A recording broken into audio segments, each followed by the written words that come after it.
Food and Fellowship, Episode 14.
Sinabi ng Biblia sa Colossus chapter 3 verse 17, "At anuman ang ginagawa nyo, sa salita man o sa gawa, gawin nyo ang lahat bilang manampalataya sa Panginoong Hesus.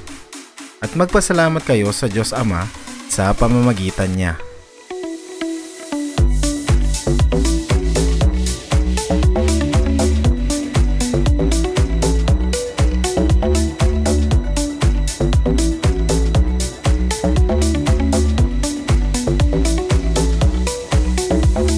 Ating relasyon kay Jesus at pagiging isang Kristiyano ay hindi nakatali sa mga kautusan. Hindi kaya ng pag-iisip ng isang tao na alamin lahat ng utos sa lahat ng posibleng sitwasyon. Kung kaya, dapat natin isuko lahat at bawat sandali kay Kristo.